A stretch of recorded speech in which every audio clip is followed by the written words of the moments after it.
বঙ্গ BJP গোষ্ঠীদ্বন্দ্বের জেরবার। ইতিমধ্যে আপনারা সকলে জানেন যে শুভেন্দু অধিকারী এবং সুকান্ত মজুমদারের মধ্যে যে দ্বন্দ্ব, সেই দ্বন্দ্ব সর্বসমক্ষে চলে এসছে। শুধুমাত্র যে সুকান্ত মজুমদারের সঙ্গে শুভেন্দু অধিকারীর দ্বন্দ্ব তাই নয়, দিলীপ ঘোষ সহ আদি বঙ্গ বিজেপির যত নেতা আছে সবার সঙ্গে শুভেন্দু অধিকারীর একটি মানসিক দূরত্ব বরাবরই ছিল।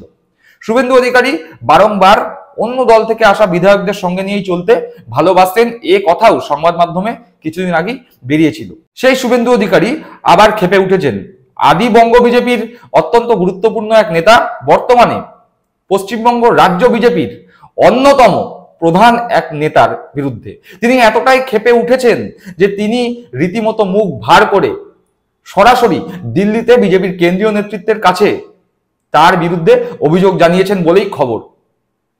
শুধু তাই নয়, অভিযোগ করে তিনি ক্ষান্ত থাকেননি, তিনি সরাসরি পৌঁছে গিয়েছেন দিল্লিতে।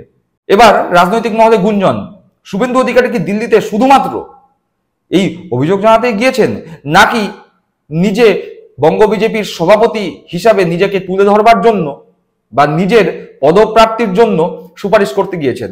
ঘটনাচক্রে রাজ্যে এই মুহূর্তে রয়েছে আরএসএস প্রধান মোহন ভাগবত, এবং বিজেপি সূত্রে যা খবর পাওয়া যাচ্ছে আগামী এক সপ্তাহের মধ্যে রাজ্য বিজেপির নতুন সভাপতির পদ ঘোষণা হতে পারে। সেই মুহূর্তে দাঁড়িয়ে আদি বঙ্গ বিজেপি নেতাদের যে লবি রয়েছে, সেই লবি শুভেন্দু অধিকারীর বিরুদ্ধে কাজ করবে, নাকি শুভেন্দু অধিকারী বঙ্গ বিজেপির নতুন সভাপতি হবে, সেই নিয়ে যে দোলাচল রয়েছে, সেই দোলাচলের মধ্যেই শুভেন্দু অধিকারীর দিল্লি যাত্রা, এই নিয়ে বেশ আলোচনা হচ্ছে বর্তমান পশ্চিমবঙ্গের রাজনীতিতে। এই বিষয়ে আজকের প্রতিবেদন। আপনারা দেখছেন বঙ্গচক্ষু ইউটিউব চ্যানেল, আমি প্রতিবেদক সায়ন্তন চক্রবর্তী। যারা প্রথমবারের জন্য এই চ্যানেলে এসেছেন তাদের কাছে অনুরোধ, চ্যানেলটি সাবস্ক্রাইব করে পাশে থাকা বেল বাটনটি প্রেস করে দেবেন। এই মুহূর্তে সব থেকে চাঞ্চল্যকর খবর, শিক্ষা দুর্নীতিতে নাম জড়িয়েছে শুভেন্দু অধিকারীর ভাই দিব্যেন্দু অধিকারী। দিব্যেন্দু অধিকারী প্রাক্তন সাংসদ এবং তিনি তার দাদা শুভেন্দু অধিকারীর পদচিহ্ন অনুসরণ করে বিজেপিতে জয়েন করেছিলেন। বর্তমানে দিব্যেন্দু অধিকারী সাংসদ বা বিধায়ক কোনোটি নন, কিন্তু তিনি বিজেপির অত্যন্ত গুরুত্বপূর্ণ একজন নেতা। সেই দিব্যেন্দু অধিকারীর নাম সিবিআই চার্জশিটে আছে। শিক্ষা দুর্নীতি যে মামলা, সেই মামলায় সিবিআই যে চার্জশিট পেশ করেছে তাতে সরাসরি দেখা যাচ্ছে দিব্যেন্দু অধিকারীর নাম, এবং দিব্যেন্দু অধিকারীর নামের নিচে রয়েছে তিনি যাদের যাদের নাম সুপারিশ করেছিলেন চাকরির জন্য। এই বিষয়ে বঙ্গ রাজনীতিতে বেশ শোরগোল পড়ে গিয়েছে। শোরগোল বিজেপির অভ্যন্তরেও, তার কারণ বিজেপি নেতার নাম উঠে এসেছে সিবিআই চার্জশিটে। বিজেপি যারা বারংবার সোচ্চার হয়েছিল শিক্ষা দুর্নীতি নিয়ে, সেই বিজেপির মুখেই যেন আকাশের দিকে ছুঁড়ে ফেলা থুতু নিজেদের মুখে এসেই পড়েছে। এই নিয়ে বিজেপির অভ্যন্তরেও বেশ দোলাচল। বঙ্গ বিজেপির অন্যতম গুরুত্বপূর্ণ নেতা এবং পশ্চিমবঙ্গ রাজ্য বিজেপির সাধারণ সম্পাদক জগন্নাথ চট্টোপাধ্যায় এই বিষয়ে ফেসবুকে একটি পোস্ট করেছেন। তিনি ফেসবুকে পোস্ট করে বলছেন, এসএসসি নিয়োগ, যোগ্যরা রাস্তায়, অযোগ্যরা সুপারিশে। সেটিং বলে যারা চিৎকার করেন তারাই বলুন। 2016 সাল, সকলেই তৃণমূলী সম্পদ, কেউ ছাড় পাবে না, সময় লাগতে পারে। পশ্চিমবঙ্গ রাজ্য বিজেপি সাধারণ সম্পাদক জগন্নাথ চট্টোপাধ্যায়ের ফেসবুক পোস্ট। এই পোস্ট নিয়েই তৈরি হয়েছে বিতর্ক। কেন বিতর্ক? তার কারণ এই চার্জশিটে রয়েছে শুভেন্দু অধিকারীর ভাইয়ের নাম।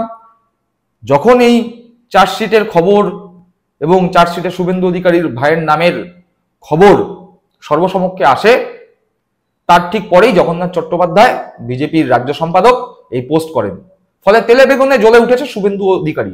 শুভেন্দু অধিকারীর মুখ ভার হয়েছে, তার কারণ তার ভাইয়ের নাম জড়িত। সেইটা নিয়ে বিজেপির রাজ্য সম্পাদক পোস্ট করছে, যদিও তার পোস্টে তার ভাইয়ের নামের কোনো উল্লেখ নেই, কিন্তু তিনি বলছেন 2016 সালের সকলেই তৃণমূলী সম্পদ, অর্থাৎ শুভেন্দু অধিকারী বিলক্ষণ জানেন এই জগন্নাথ চট্টোপাধ্যায়ের তীর তার ভাইয়ের দিকে, বকলমের তার দিকে। তার কারণ 2016 সালে তারা দুজনেই তৃণমূল করতেন। ফলে মুখভার শুভেন্দুর, সরাসরি তিনি এই বিষয়ে নালিশ জানাতে চলে গিয়েছেন দিল্লিতে। কি খবর? প্রতিদিন সংবাদপত্রে একটি খবর উঠে এসছে, সেই প্রতিবেদনটি আমি পড়ছি, আপনারা দেখুন।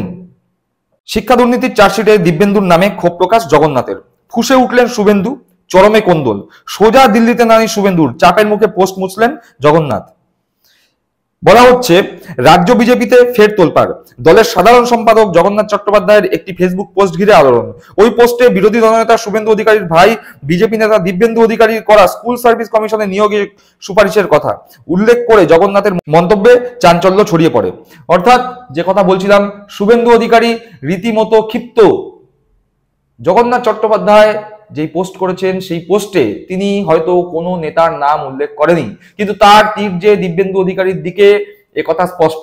ফলে নিজের ভাই তাকে রক্ষা করা, আগামী এক সপ্তাহের মধ্যে বঙ্গ বিজেপির রাজ্য সভাপতি ঘোষণা হওয়ার কথা, সেখানে বা সেই দৌড়ে শুভেন্দু অধিকারী যদি এই ঘটনার পরিপ্রেক্ষিতে পিছিয়ে যান, সেই একটি ভয়, সেই একটি রাগ, সব মিলিয়ে শুভেন্দু অধিকারীর মুখ ভার। শুভেন্দু অধিকারী এতটাই ক্ষুব্ধ যে তিনি সরাসরি দিল্লিতে অভিযোগ জানাতে পৌঁছে গিয়েছেন। ঠিক কি হয়েছে এরপরে সাংবাদিকরা জানাচ্ছেন, সেটি একবার তুলে ধরছি। রাজনৈতিক পর্যবেক্ষক মহলের অভিমত, শুভেন্দুর পরিবারের ক্ষমতা খর্ব করতে বঙ্গ বিজেপিতে একটি লবি সক্রিয়। তারই এবার বহিঃপ্রকাশ ঘটল। তুমুল বিতর্ক শুরু হওয়ার পরই কেন্দ্রীয় নেতৃত্বের চাপে অবশেষে শনিবার বিকেলে সোশ্যাল মিডিয়া থেকে ওই পোস্ট তুলে নেন জগন্নাথ। সূত্রের খবর, পোস্ট দেখে শনিবার দুপুরেই দিল্লিতে নালিশ করেন চরম ক্ষুব্ধ শুভেন্দু। এরপরেই দিল্লির কেন্দ্রীয় নেতারা জগন্নাথকে পোস্টটি মুছে ফেলার নির্দেশ দেন। অর্থাৎ শুভেন্দু অধিকারী এই ঘটনার পরে দিল্লিতে জগন্নাথ চট্টোপাধ্যায়ের বিরুদ্ধে নালিশ জানান। রীতিমতো এই ঘটনা নিয়ে বিজেপির মধ্যে দোলাচল, একেই বঙ্গ বিজেপি গোষ্ঠীদ্বন্দ্বে জেরবার। তার মধ্যে নতুন করে আদি বিজেপির নেতারা সংঘবদ্ধভাবে যেভাবে শুভেন্দু অধিকারী সহ তার পরিবার এবং তার লবিকে কোণঠাসা করছে, তাতে করে শুভেন্দু অধিকারী একেবারে দিক বিদিক শূন্য হয়ে সরাসরি দিল্লির নেতাদের কাছে এই বিষয়ে নালিশ জানান। দিল্লির নেতারা সাময়িকভাবে পরিস্থিতি সামাল দেওয়ার জন্য জগন্নাথ চট্টোপাধ্যায়কে নির্দেশ দেন, তুমি ভাই পোস্টে ডিলিট করো। জগন্নাথ চট্টোপাধ্যায় সেই পোস্ট ডিলিট করেন।